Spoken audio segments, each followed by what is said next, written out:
You're listening to The Lyndia Grant Show. Think on these things with Lyndia Grant. Well, good evening, Radio 1 listeners. Thank you for tuning in to The Lyndia Grant Show. Think on these things, which we do have a lot for you to think about this week. We'll be talking to Dr. Julianne Malvo about this week's elections, which includes South Carolina.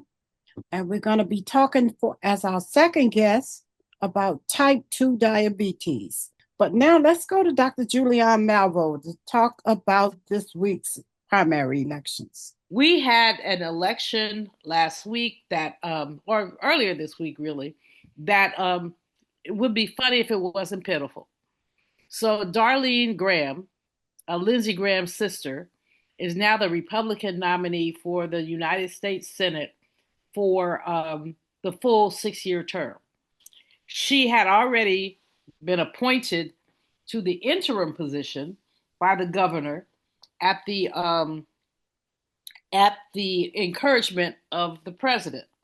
So she had been given and then she had this little debate, Lindy. I don't know if you saw it. I did. My girl said, I don't know anything about that. Foreign affairs. She could not talk about that. Mm-mm. I don't know anything. I'm not a politician. Well, then why are you running for the Senate? Mm-hmm. You know? And she tried to explain it away. Many North Carolinians were totally like, excuse me? Mm-hmm. But she did win. It wasn't overwhelming. But she did win. And so now she's likely to be the senator because North Carolina, of course, is a red state. And the woman who's running against her hardly has a chance. But she has a chance because a lot of people are like just disgusted. That's right. This woman doesn't know her hind parts from a hole in the wall. And the lady that's running against her is a pediatrician, very well spoken. I enjoyed listening to her on TV. Very knowledgeable, knowledgeable. Mm-hmm. But she's a Republican. Mm-hmm. She is a Democrat. She's a Democrat, yeah. Democrats don't do well in South I know it, but because of the climate under Trump, it's a possibility. It is a possibility, and she's an exciting woman. I act like you said. She's impressive. Mm-hmm. And she's exciting. So there is a possibility. Yes. Mm-hmm. But because they're not knocking the door down for these GOPs lately. No, and Miss Graham, with all due respect to her and mourning for her brother, well, just keep mourning and do what you do. You don't have to be a member of the United States Senate. What we know, if she is able to pull this off, which she is likely but not certain to do, is that she will be a pawn in this president's chess game. I would say her possibility is mostly due to her brother. Exactly. Mm-hmm. And the president. Yes. Because he's very popular in South Carolina. And what we know is that he went to Myrtle Beach, South Carolina, to campaign for her. Yes, he did. Mm-hmm. And her numbers went up when he came. And what he said was, pretend I'm on the ballot. Yes, he did. Mm-hmm. And when he said that, a lot of people turned. So she won that Myrtle Beach area with more than 70% of the vote. Mm-hmm. So there you have it. But anyway, the Republicans are tentative, more tentative about Trump than they've ever been, but they're not convinced. So they're still supporting him and his people that he endorses. He's endorsing less because, what do we know? He's had his hat handed to him. I could use another word, but had his hat handed to him 2-3 times. They're like, we're not feeling you. So it's going to be interesting moving into November to see where we are. Mm-hmm. That's all I can say. It's going to be interesting. Now, meanwhile, he has been picking up victories in other places. The Supreme Court sided with his administration on mail voting restrictions ahead of the midterms. Now, this is a mixed blessing for both him and for Democrats. Tell you why.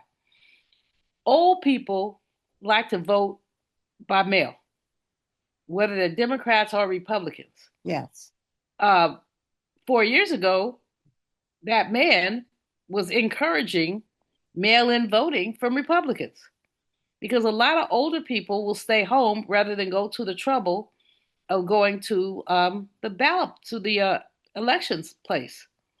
So he won with the Supreme Court. They said the restrictions are legal, but there are going to be other court challenges, number one. And number two, we don't know who this benefits. Will it benefit Democrats? Will it benefit Republicans? Who do we know? What do we know, rather? And the Postal Service is coming up with new guidelines, and that's going to be very challenging.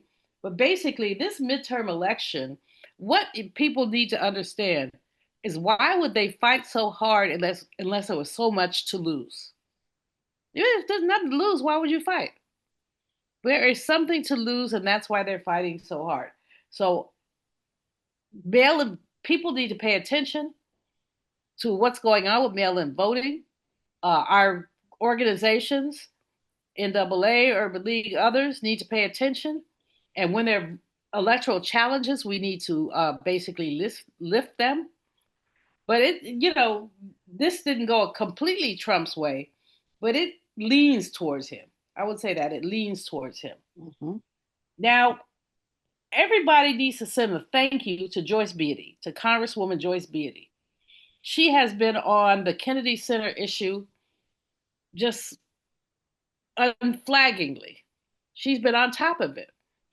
They told him he had to take his name off. They still have the shadow of the scaffolding up they still have the scaffolding up. But here's what else. Now they want to put his name on it a different way. Mm-hmm. They want to say renovations courtesy of President Trump. And if they don't get their way, here's the other thing they said, Lyndia. Tear it down. Tear it down. Tear the Kennedy Center down. Well, they were thinking about putting it in small letters underneath, I think, is what I read. So we can probably stand that as long as they don't try to put it up there. No, they don't need to put. The Congress said that the Kennedy Center was a tribute to President John Fitzgerald Kennedy. Yes, but I'm talking about the renovations. No, that's if he renovated it, I don't think that's a problem, is it? To me, it is. Okay, but I have a problem with everything about that man. I thought that wasn't too bad, long as it was small down at the bottom. Now, Lyndia Graham. Yes. How long have you been Black? 75 years. So what I'm saying, now, do you believe they go put a small in the bottom? No, but that's what they should do. I know. Don't pose that mess to me. You know better than that. You know better than that. Yes, indeed. They ain't gonna do it small. I was thinking about it when I said it. I said, "Who are we talking about here?" Yeah. No. Mm-hmm. Now, meanwhile, this man doesn't have anything else to do, so he's gonna pick a fight with Canada, our next door neighbor, with which we have had sustained collegial, neighborly, friendly relations. Mm-hmm. But he's mad, and so he decided he's going to lay a tariff on Canada. Oh, Lord. And it's a serious tariff, and it will affect the U.S. So what people have said is, what Canada has said was, I got something for you. You tariff me, I'm going to tariff you. So they're going to do a dollar for dollar. Everything he wants to tariff, they're going to tariff. This is a zero-sum game, Lyndia. Yes, it is. It's going to show up in terms of our economy. Mm-hmm. And I saw a Canadian sister on CNN this morning, and she made so much. She said, why is this happening? Why are we doing this? This doesn't make any sense. Mm-hmm. And that's what we all know, is that it doesn't make any sense. But then, again, neither does Donald John Trump. You don't even have to be good in math to know this doesn't make sense. Mm-mm. So what's going to be happening with lumber? We get lumber from Canada. If you ride around D.C., you see all these cranes. Building is going on. Where the lumber going to come from? And then, for the drinkers in the crowd, I know a lot of people love Canadian whiskey. I've heard. Mm-hmm. I don't know what it tastes like, but sounds interesting. Mm-hmm. There are going to be tariffs on that. Might be as much as $5 to $10 a bottle. So we're going back and forth.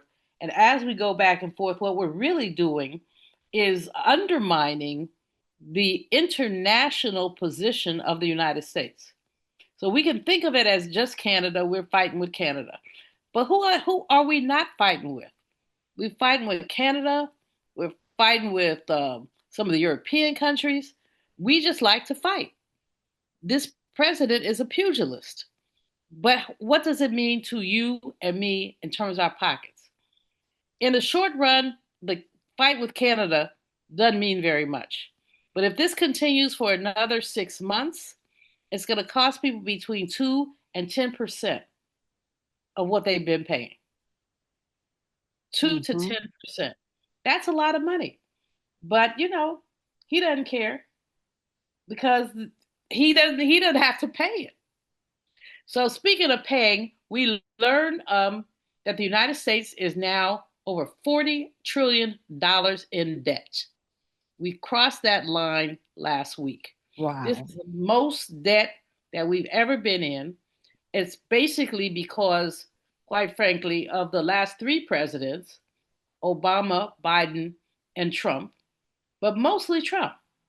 And the thing about Trump is he doesn't care. So he basically runs up bills. That Grand Prix thing that was in D.C. Oh my gosh, yes. $35 million at least. One of the corporate sponsors is paying most of it.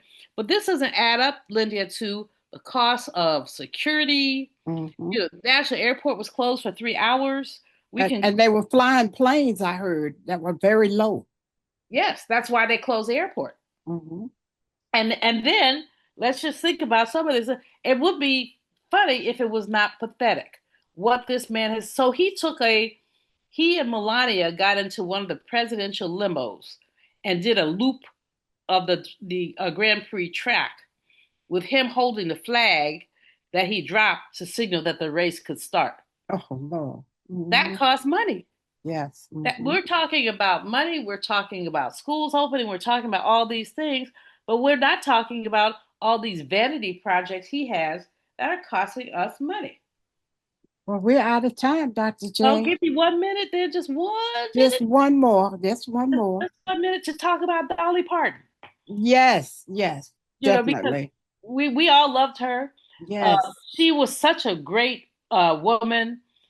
One of the things I learned about her, she had something called the Imagine Library. And what she did, she gave free books to poor kids. Now, you and I both know we've worked with kids. That's just such a contribution. So many of us will remember her for 9 to 5. Some will remember her for I Will Always Love You. She wrote music. Yes.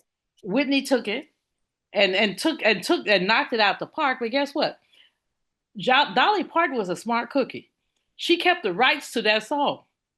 So every time Whitney sang it, she got $1 or $2. She did. That's how she was able to stack her millions. So I just want to appreciate Dolly Parton, appreciate her contribution.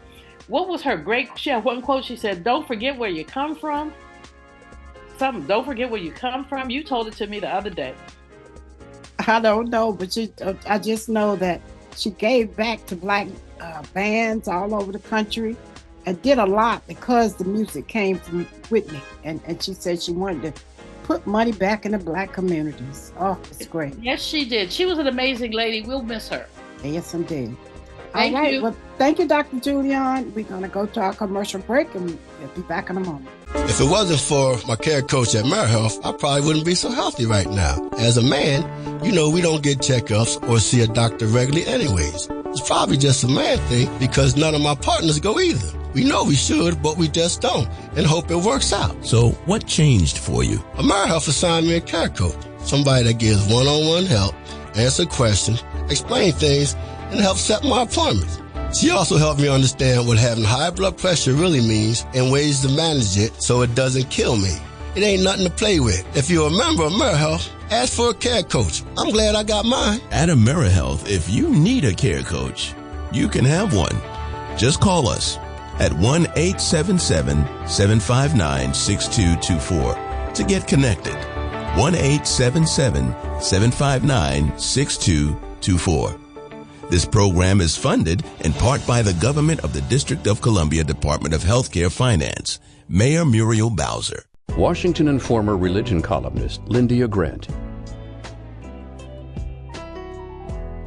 Be still and know that I am God. Psalms 46:10. Leave the stress of everyday life behind. Listen, a raging storm is stilled by the voice of God. A babbling brook carves a trail through the woods. The Creator talks to you and with you about His creations. It is music, God's music. God's heaven and earth is the orchestra. His creatures are the singers. His word, pure and honest, is the message. Be still and listen so that you can hear the voice of the Lord. And He said, know that I am God. Read more in the religion column of the Washington Informer, an award-winning African-American newspaper. We don't report crime or gossip, just positive news. Pick up the Washington Informer or visit us online at washingtoninformer.com. Call 202-561-4100 for more information. This is Frank Smith with the African American Civil War Museum in Washington, D.C., located at 1925 Vermont Avenue Northwest on the Green Line. Did you know that a recent study found that children who visit museums do better in school and in life than children who do not? So parents, teachers, and preachers, let's get moving. I promise you, if you bring your children to the African American Civil War Museum, they will be inspired by the images that they see. They will be impressed by our living history reenactors who are always available, and they will be involved in our scavenger hunt that takes them throughout our exhibit. That's the African American Civil War Museum, 1925 Vermont Avenue. Our hours are 10 to 6:30 on weekdays, 12 to 4 on Saturdays and Sundays. See it. Be inspired. Thank you for tuning in to the Lyndia Grant Show. And we are back. As you all know, November is National Diabetes Month. And I read recently how diabetes is out of control all over the world. It's not just here in the United States. So I want to honor the memory of my mom during this month. And every week I'm having a guest talking about diabetes. I gave Councilman Frank Smith last week because it was Veterans Day, but this week we have got Dr. Gail Nunlee-Bland from Howard University's Hospital's Endocrinology. She's the chair. And then next Friday, we're going to have Dr. Sharita Hill Golden from Johns Hopkins. So I am excited about both of these doctors coming on. Dr. Gail Nunlee-Bland is a doctor at several hospitals. I'm going to keep it short because I want her to use most of her time to talk to us about where we're trying to go.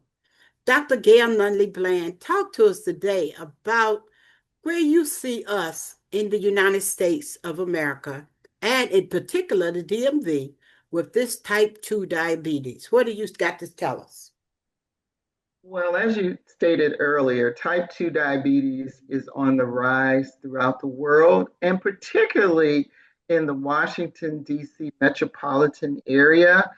We have some of the highest rates of diabetes throughout the country. And particularly in D.C., Wards 7 and 8 actually have higher rates than most in the District of Columbia. You know, when I looked at the statistics of diabetes, type 2 diabetes on the map, and you look at just typing in Washington, D.C., it says that our rates of diabetes is around 7%.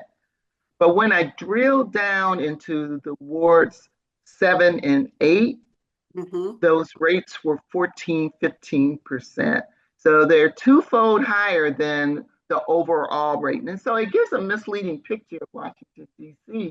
as not having high rates of diabetes. But in those certain wards, the prevalence of diabetes is extremely high. Why is that? Well, diet, exercise, weight gain, poor access to quality foods are all contributing factors to what we're seeing in terms of the increased rates of diabetes. And let me just add, Dr. Bland, because it happened to me and my family, lack of knowledge, which was why I was so excited before COVID when we used to do those wellness circles for AmeriHealth, teaching more low-income neighbor citizens of the District of Columbia what it is that you just said. most people don't know. They think type 2 diabetes is like cancer. They think it's a death wish and that it's nothing you can do about it. So they keep eating the same way. They don't go out and exercise. They don't know that can make a difference. What people don't know can kill them. And so the key to me is education about this disease in all over the country.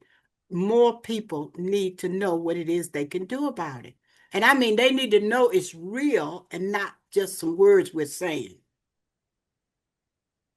That is absolutely correct. Eating a healthy diet. I always tell my patients, your plate, half of your plate should be vegetables, and divide the other half in half, where a quarter of it will be your starch and the other quarter will be your meat. And we tend to eat foods that are highly starched, like rice, potatoes, pasta. Those things tend to increase your blood sugars, whereas we should eat more vegetables, where one, it can prevent you from developing diabetes, even if you have a family history of diabetes. That healthy diet is one thing that we have shown throughout um, the times, the history, and the research that we can prevent type 2 diabetes by watching what you eat, exercising, trying to get 30 minutes of exercise 5 days a week or 150 minutes a week.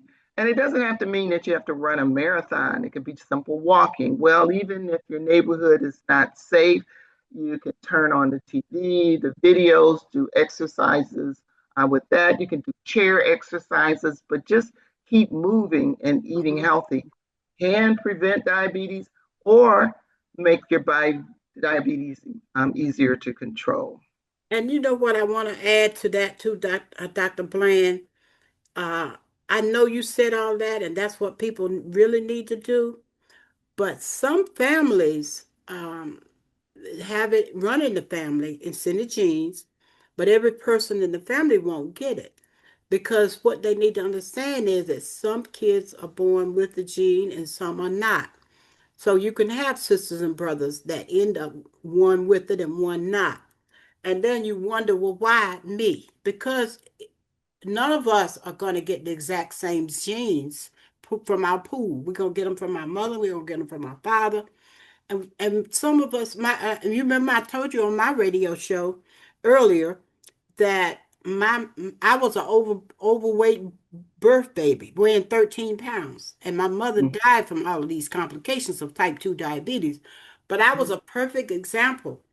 I read some research by NIH that talks about the difference. I think his name was Dr. Roger. I can't remember his last name, but Roger Mitchell, or no, okay. They out in Phoenix, but I remember he talked about the gene pool, but he talked about the same thing you just said. We need to understand about the gene pool, and even if you don't get it, you need to keep check on it because I got it late. I didn't get it early. I got it late, and I think my mother did too. So I just wanted to bring that part of the study in that I had read about. That's going to be in my column this week coming up, and talk about it too about the genes. Yes, you bring up a valid point that genes do play a role. If you have a parent with diabetes, that increases your risk for developing diabetes. And as you stated, we don't always get the same gene pool. But even if you do not get the same gene pool, it's still a good idea to have a healthy diet and increase in physical activity because there are other things that can develop. You may be more prone to heart disease, or you may be more prone to getting a stroke or whatever. And we do know that healthy lifestyle is one thing that can at least prevent or at least prolong your life in terms of you eventually getting these complications. Mm-hmm. Mm-hmm. Well, once people know or they have checked and you don't have it, or if you do have it, that's when people need to understand that they can do a lifestyle change. That is really important. And I don't like for people to hear us and say, oh, well, that probably worked for somebody else, but it won't work for me, because I know I have a girlfriend whose sister died on the table having her kidney dialysis. She was one of those ones like my mother. Her mother died with 10 children, but she died from complications of type 2 diabetes, and both her mother's legs were amputated. And she was one of the ones that got that gene, and she ended up having problems, including having dialysis. But she wouldn't stop eating her candy bars. She wouldn't change anything, and she died. So I'm saying all that to say that even though you may not want to, because you've been living a long time and you've been living your life the same way, if you want to keep living longer, the only way it's going to happen is you have to make that change. Help me with that. That is so correct, that it is important to make those changes. And, having diabetes is not a death sentence. And I want people to understand that is something that you have control over. And you, as the person living with diabetes, you can control it. And I always tell my patients that it is you that can make that change. It is you that can control it.